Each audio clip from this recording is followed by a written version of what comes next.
Put it on the ball. So the man leaves the Lloyd forward to the goal. What you can do home.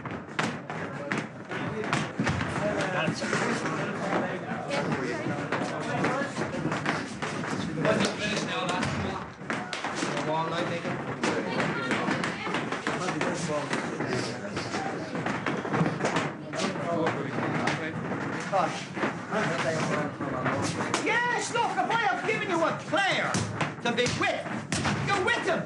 But that doesn't mean like that. Look, I've told you before, basically, I can only give you the basic points. But when you're out there, you read the situation, you must read the situation, you do what your own football brain tells you in the situation. Whether it's right or wrong, we'll discuss afterwards. You can't be staying out there and saying, did the boss mean this, did the boss mean? You are the blokes out there, you are the blokes that have to do it. We're only covering the basic points to help curb and give us a slightly better game. Okay?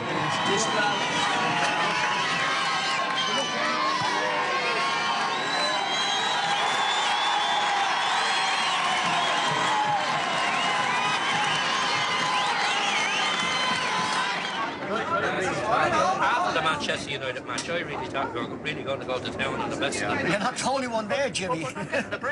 No, you're not the only one that thought we were going to go well after United. I think if we'd have scored early against that loan, we could be in a better position than we are today. But, I mean, that's water under the bridge.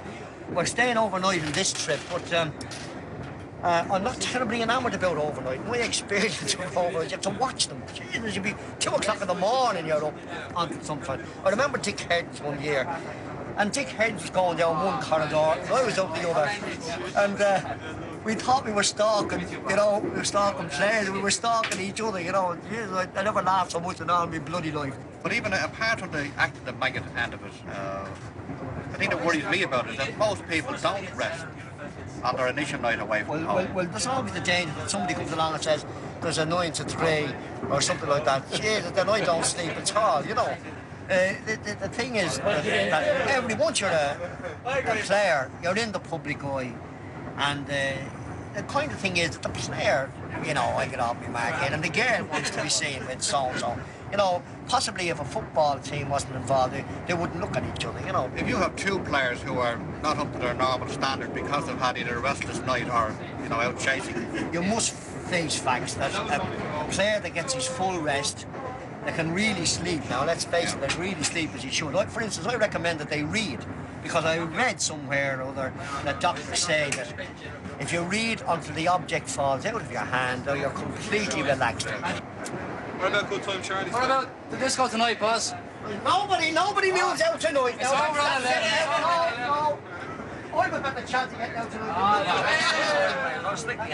I remember when you take the 1939 Cup final. I remember the case of 32,000 people. It was insane the amount of that final. You don't get 20,000 at a cup final now today. How do you get the people back? Well, this is falling off. I can remember vividly my early connections with Shelbourne when we travelled on a Thursday to Dundalk. Thursday is the half day. Thursday's the half day in Dundalk at the time. We had 7 special trains. I think the return fare was more than 6. The Shelbourne players were mostly cross-channel players at the time, and they all had their individual little bags, for all the world like doctor's bags with the little round leather bags. I remember that. And 3 or 4, or more, the most of the team had black hard hats. They called them the hard hat brigade. And I remember as vividly as if it was yesterday. They walking down Dundalk, the main street. And one would, if they didn't know they were going to a football match, would say, well, here's a board of directors, commercial travellers, setting off on a business trip. Over the years, I honestly believe that if you get down to a Christian name level with people, that they tend to have a different attitude in their mind about you as a person. Now, there's a foolish belief that if they refer to you as Mr. Ron or Mr. Dial or Mr. whatever, that therefore they have a respect for you. They obviously don't refer to me as Mr. Ron when they're talking about me having a jar. The description varies depending on the nature of the conversation. Perhaps it's the old hard-hatted genital foreman of the 1920s. This has come through. But at the same time, there's a certain amount of respect to it. Okay, so Paddy and you can sort that out. Now, again, I repeat again, I want it broken from our defence fast up there. I don't want it coming down to the pace that Ben likes. There's one thing Ben doesn't like, it's being harassed the living day, and he likes time and space to use it. Deny him this is important. Right, now we should be good enough to win this one. Let's have it. Yeah, we need a 2 points. As often as that happens, he usually sneak 1 or 2 in on us. The important thing is not to give him room. You know this. If he gets room, he can be dangerous. We don't want him to have any room, okay? Now remember this, no arguing with the referee. I won't in any way condone it. And if you're kicked, you'll have to accept it. No retaliation. That's it. You're working hard today, Peter. Sweating there. Prince, you want to get these laces in earlier in the future. Look, again, Paddy Lee has laces. On a Wednesday, coming back to this Wednesday thing we've been discussing. Take home a pair of laces and put them in your boots if you've been wearing the same laces for a couple of games. But we don't train. Don't be waiting. I know, but you only discovered that they break when you try to tie them up on the match day. And then they break. Then you have to ask somebody to fill the bloody laces. Yeah. We should be doing this. We should be doing this before we put our togs into our kit. Well, let's try and remember that. I'll take 2-1 against Shelbourne scoring first. You'll take 2 to 1. That's a good bet. No, you're on. Well, I obviously can be getting enough money to support that. That's a good bet, Tom, isn't it? That's a good bet. 2-1 against us scoring first. It all depends on who's league the bet. If a club takes in £1,000 on the gate this week, how can you get it across to players unless you produce a balance sheet every bloody week? How can you get it across that this £1,000 gate is only a drop in the ocean? I believe, I've said this so many times before, and so many people just don't accept it, I'm talking about people in football, that the average home gate net a club requires to aim for a line ball situation at the end of the season is £800. £800 net on your home gates. Now, there's not the slightest snowball chance in hell of any club in the country, whether they're top of the league for the whole season, whether they win the FAI Cup, what they win in the present circumstances. There's not the slightest hope of any club hoping to reach that figure of £800 average net on their home matches. So every club is legislating for a loss. Come on, Albert! Right, okay. Continue! Come on, come forward, Eddie. Push it forward now.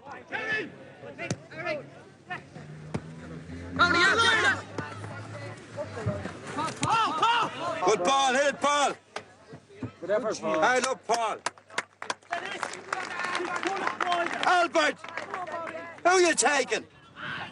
Well played. Come on, Eddie. Handball! What are you taking that length of time for? I won.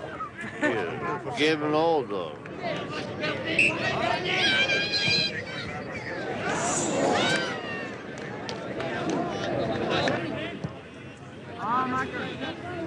Players are a piece of property. This is a terrible way to describe a situation. We have always looked on players, first of all, as people. People with special abilities, people with a certain God-given ability to play football better than the next fella. We have tried to encourage them to develop whatever ability they have from a very young age. There's a social relationship, I believe, between the club and the players. Come on, pick them up. I believe Jerry Doyle thinks this way about people. Jerry is a family man in the strongest possible way, and he does not think of players as non-people, if you like. Come on, Albert, it's your ball. Push it up!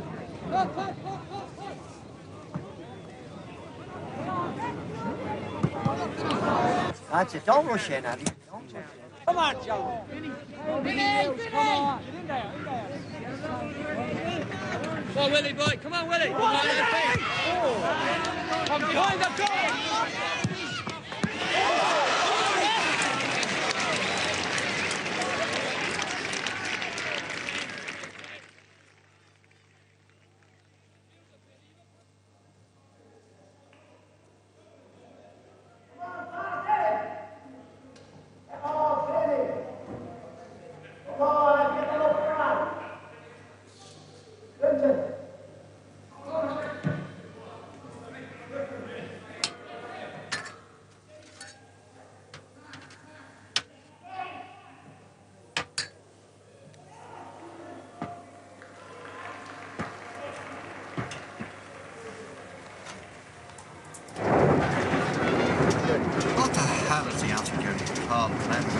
don't know, Tom. I just don't know. Today, I was never so disappointed.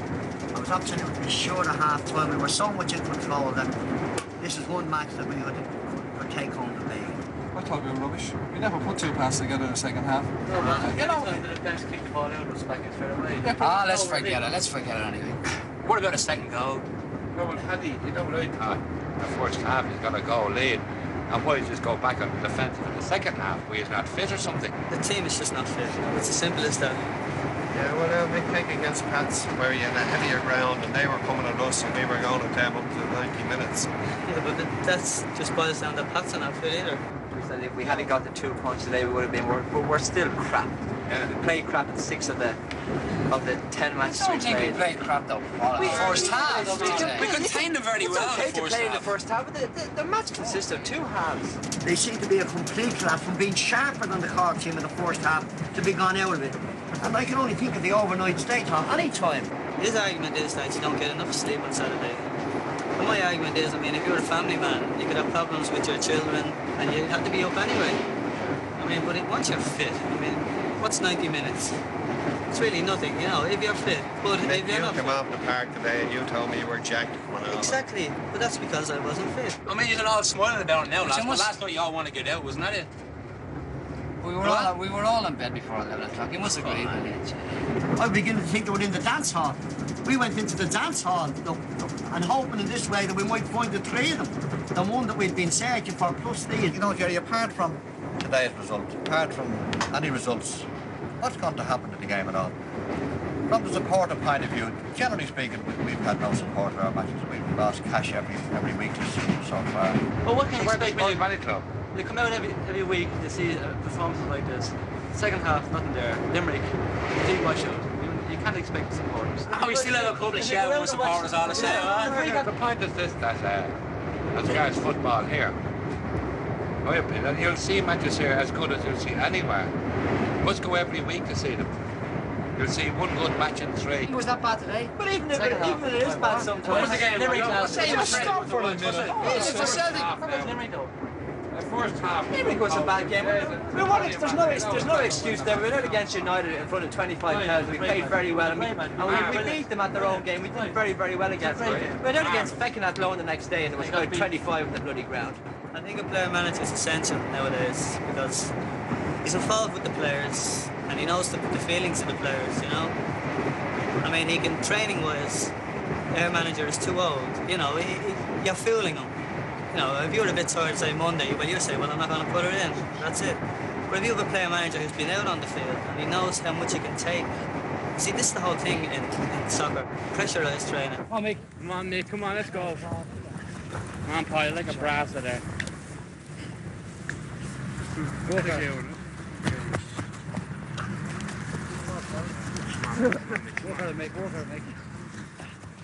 The next item I want to discuss is the meeting that I had, very brief, far too brief meeting that I had with the chairman of Cork Celtic and the honorary treasurer of Cork Celtic last Sunday on the occasion of a match down there.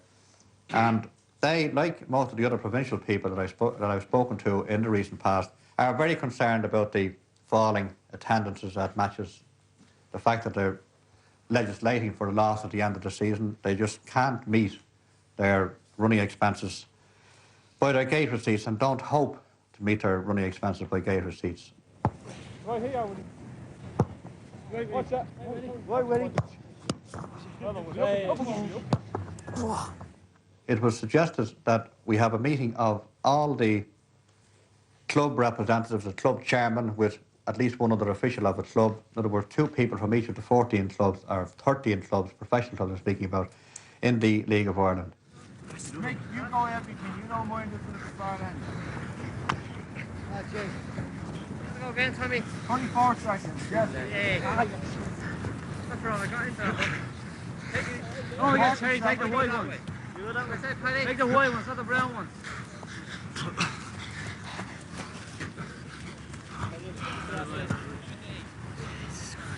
From the south, namely Cork Hibernians and up last season Cork Celtic, and you had Waterford, and they were actually telling you that what they were doing at that time, namely bringing in these players which ran up their wage bill, was the answer, and that the Dublin club should do likewise. I'm satisfied that we have to run football in relation to what comes in on the at the gate. Stop! Come on, you don't bloody well just touch the bloody ball. Must go, must really go. Anyone would cut it out with a ball like that. That's it. Snap, come on, Jimmy. Not casual, that's it. Don't give him a chance to intercept it. You know, I don't think it'll do any good for the game if the press were to start writing them up, as you say, or even over-writing them up. If the game improves sufficiently, the crowds will come because it'll go round by word of mouth. Such and such a body has a great team. So-and-so has a wonderful centre-forward. It was a great match last week. This is their I'm going to say something at this stage, Mr. Chairman. You may agree with it and you may not. I feel that there is X amount of people for entertainment in the city. And if we want to get the people, we will have to come out in open competition to the best picture that's on in town, the best ice hockey, the best match of the day. And this, I think, we're in open competition too. 3 down, 3 down. Go on, let's shoot the goal. Push it now, push it now. I'll be pleased to know that we've arranged a meeting with the officers of the supporters club for next Wednesday. If they moan and crib and growl about how the team are playing, it's only because they're concerned, because they're Shelbourne people. They obviously want the same thing that we want. They want success in every match. They want the team up at the top of the league. We have always felt that too much interference could be a bad thing. As long as they don't say something like, well, I think the team ought to be improved, unless they can put forward some suggestion. I mean, it's not enough to say team should be improved. For the sake of saying it, I'm against the attitude of as being employed, say, to the country when there's a meeting down the country and a fellow arrives late and he just wants to know the speaker, is he against the government, you know? I mean, as long as he's against the government, he's for them, you see, and he's not putting anything proper forward at all. It doesn't matter the damn who's up there. I've no doubt that when they sit around at their own meetings, if they discuss the team performance at the weekend, they probably shoot down every player, shoot down you as a manager. I think this is a meeting will find its own level as it progresses, Mr. Chairman. No, I welcome this, Mr. Chairman. I welcome this in as much that, as I said, if they're all here, or whatever number of them is here, and they put forward what they consider to be a grievance. And I can argue and try and clear the air on this. Yeah. I think this is a better exercise. As I said, I'm prepared to do this. In other words, Mr. Curran there, the director, asked what had I to offer because the players fell back. Yeah. And I don't mind this. If he will accept. Well, he's a member of the board. No, but what I'm saying is, if he will accept. Now, on the other hand, if you remember, now I'm not trying to be awkward here. Yeah. If you remember, at another meeting, he mentioned why was Paul Mark and so-and-so, which got under me wicket, you call it, you see, because it was the other way about. The centre-half was chasing Paul everywhere. It wasn't Paul chasing him at all. Blue. Yeah. That's rough. Hope nobody else gets it. While primarily we are interested in the development of a player, as a Shelbourne player ultimately, we're not in it just to, if you like, keep the kids off the street. There's no question that insofar as the development of a boy is concerned, we believe that the competitive side of soccer, the fitness side of soccer, the fact that kids learn to accept criticism from the people in the club, apart from the fact that any form of field activity is good for a kid. I'm going to tell you, Ringsend and Irishtown, once you cross the bridge from Ringsend into Irishtown, blood pan. Really, blood pan. Don't talk about Shelton Rovers. This side of the bridge, Shelbourne. Shelton Rovers, there was good 30,000 in it. Eddie Gannon, he was playing on that team. Paddy Cody was put off that day. Dermot Curtis, great player. Well, crowd were slagging him. He was on the wing, but he got so much slagging from the wing that he really had to shove him in somewhere. So he shoved him into the middle. But he finished in the middle afterwards against Billy Wright in Dalymount Park, and he gave Billy Wright a right roasting. This is our home ground. It was our stadium. You could see it growing. It was fantastic. It was unbelievable. The crowd were going at this time. They're really going to soccer at this time. It's a religion. It really is a religion. I remember my eldest lad, Jimmy. We were playing Sligo and Talca, but we were getting beaten 6-0, unfortunately. So only about 10 minutes to go. Jimmy on, come on, Shells, drag it out of the fire. Of course, Mr. Rowan often says, who are you married to? He says, Mrs. Rush or Shelbourne. Well, I told him outside, I said, so I know Shelbourne better than I know the missus. I know her a little longer. The only chance Shelbourne will get to Europe is in Joe Walsh's tours. Right. I'm going to tell you this much. Wait, now hold it. You can. Be a listener. All right. What Yes, happened on the Wednesday? What happened on the Wednesday? Mary Jane must have got a shower, didn't she? Hold it. We were the first team that ever. Let me show them. Don't know what you're good talking about. We're talking. Why did Robert do away with our youth team? Why? Why? Because the players was getting taken away to England. In 1925, Shamrock Rovers was in Tarncastle Street. And where down in Down Band. Where are they now? He wouldn't know that. Wait till I tell you. We were playing in Beach Hill. What? We were playing in Beach football. No one knows now. Give me a minute. Take it easy. They're all shouting. Quiet. No, you shut up now. One minute. I want to tell you this. I want to ask you Sean, the honours that the green and white, the hoops, Rovers have won.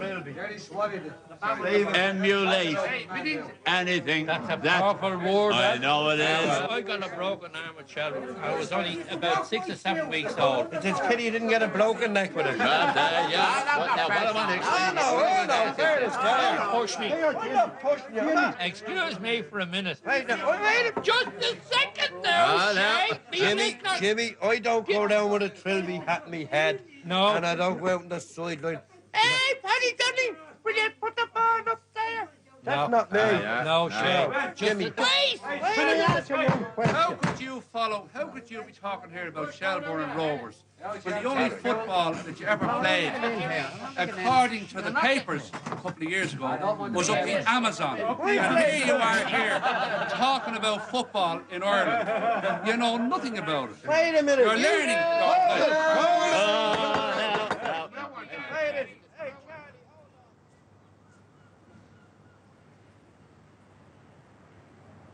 We've had the sore situation of developing a player, a young boy from 11 years of age up to 15, seeing this kid progress, criticising his play, developing the player physically, mentally, socially, improving the skills that he obviously had when he was come down to us for a trial. And then when he comes to 15, he's whipped away from under our nose to a cross-challenge club. Declan, hurry up, need your flags, will you?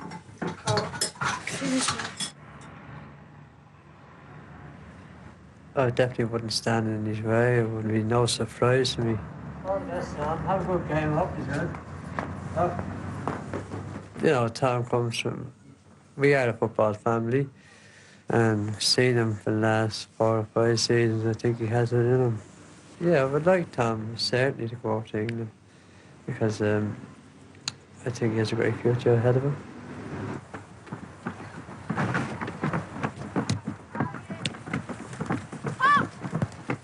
Now, it's difficult to criticise the parents or the player in this particular regard, because I suppose every fellow's ambition is to get across channel to the highest football he can get to.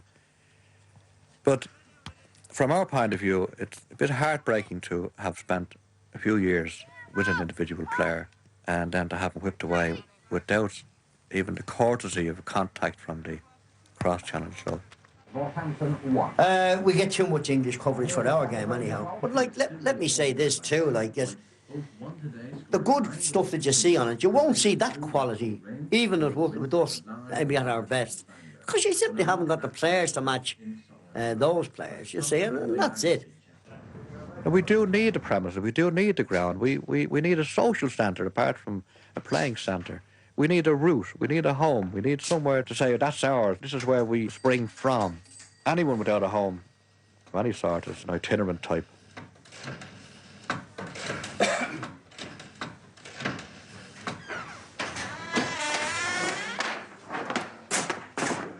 In soccer, there isn't so much of a loyalty to a team. I don't think so anyway. There's so many transfers, there's so many people leaving one club to go to another. Rather than in rugby, you join a club and you're mixed up with the social life of the club. You know more people in the club, you're closer to them. Yes. Come on, keep up playing like that. You must go. You must go. Right? Well, look, lads, you're playing well enough to win this match, so it must come. Keep at it. Possibly in the modern day and age, supporters feel that they must have a closer relationship with the club than they have ever had before. In other words, they're not just the crowd of fellas paying into the match to cheer on a team, but they want to be involved. They want to rub shoulders with the players and with the officials. They want to be involved more in the actual club running. There's nothing wrong with closer social relationships as long as the extent can be controlled. Anyone got a screwdriver? What do they call it? We're getting enough chance to win this match. It's a question of don't start fighting. You're running well. If it's breaking down at the last thing, this is it. Sometimes it's not going to break down at the last. So no, let's have any growling among ourselves. This is important. You are playing reasonably well. In my book, you should be in front. Right? Now let's not try too many things at the back, and yet when the times we have clear chances of using the ball at the back, I want them used. I mean, you don't say that Tony moved up that time and he tried to push it to the player in the outside right position when he moved them in. Just didn't come off. All I'm saying, boss, is our last pass. Every move we tried has broken down with the last pass. Okay, that's all I'm the player saying. has to try and make sure of it, that's it. We're taking the game as a whole, we should be in front. And they're playing fair stuff too. So let's go on it. Let's keep up this. Yes, we're using it well. Thing is, don't create any doubt in your own mind. This is the important thing. Don't. Believe in yourself. Let's go. Come on, Shells, let's go! Hit it, Vinny. Hit it! In the middle, in the middle. No, you're running with it again. Albert, park that ball!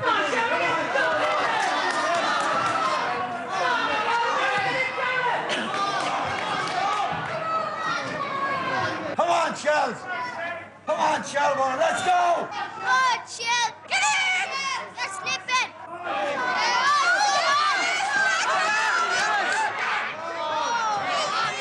Come on, Shells, number one! I'm depressed, me bid. We made more chances than they did, and we didn't put them in the net. You see their first goal? Just a hard, low ball, a dangerous ball. Anybody could hit that. A defender could hit it and put it into the net. As it happened, he glanced off his own player and went in. If you create more chances, you are having the better of the argument. The difference is you don't put them in the net. The other fellow with less chances. Don't tell me they're a better team. They are not a better team. Let me use an analogy. I went out to Hungary to play a team in a higher competition. I denied them chances of scoring. And we had a great chance of pulling it off 1-0. Are you going to tell me if we had done so, that you would all have told me we were a better team than Vases? Would you? They are a better team, you said. Yes. Right. Yes. Then is Walsall a better team than Arsenal that beat them 2-0 in the Cup? That's true. No, wait. Jesus. I'm not talking about the day. I'm talking about teams.